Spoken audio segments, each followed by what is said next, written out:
We were meeting with Wade about it, and he said, look, if you go to court to prove you're right, it's going to take a long time. It could be years.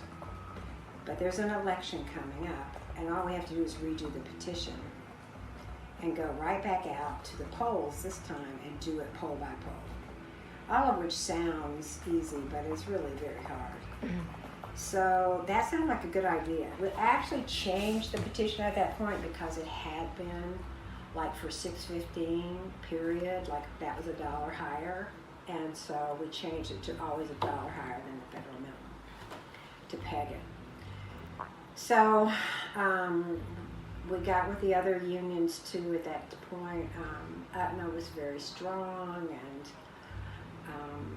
the ILA was supporting us. So we asked them to get people to help get signatures on election day.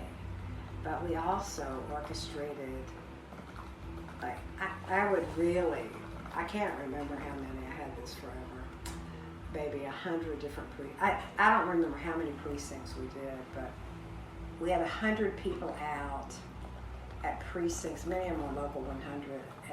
At that point they were SEIU members, who we just paid to work the polls and get signatures. And so, if you really killed yourself, you can make over $100 that day, which back then was serious money. And so we went to the polls on the election day and literally got 14,000 perfect voter registration signatures by precinct. So then they couldn't turn us down.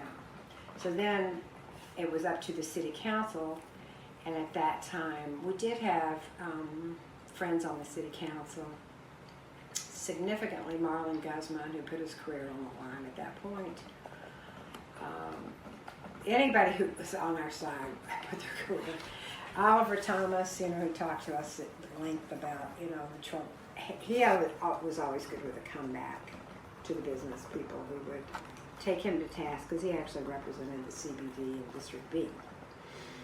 So we got them, and I don't remember if Morrell, I can't remember who the other votes were we got, but those were the two we had to get that move the rest of the council. So we were able to get on the ballot by the city council, because that's a bottleneck you have to get through to actually get put on the ballot.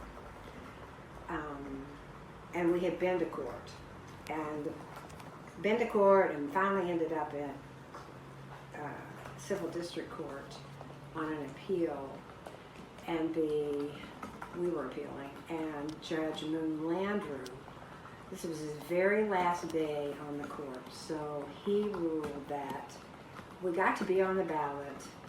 They could decide after the election was over if it was illegal, and so we got to be on the ballot. So and 9/11 happened, and because of that, the Super Bowl got pushed back a week. So the elections at that point were on Mardi Gras Saturday with the Super Bowl in New Orleans. And so people were working like 2 and 3 shifts, who were our constituency, our base for the campaign. And we had worked our base early on to be involved in the signature gathering and going to the churches and voter registration. And really, I'd never seen really young people, young African Americans, would just walk up to us with our raise wages buttons and just ask us, like, what is that? It was so exciting. It was just electrifying in the community. So building the base was our first thing that we did in the campaign, and we went to churches where we had never been. We went to churches where we thought we'd get kicked out, where we thought they'd be rude. It was really mind-blowing to find that we had support in those churches.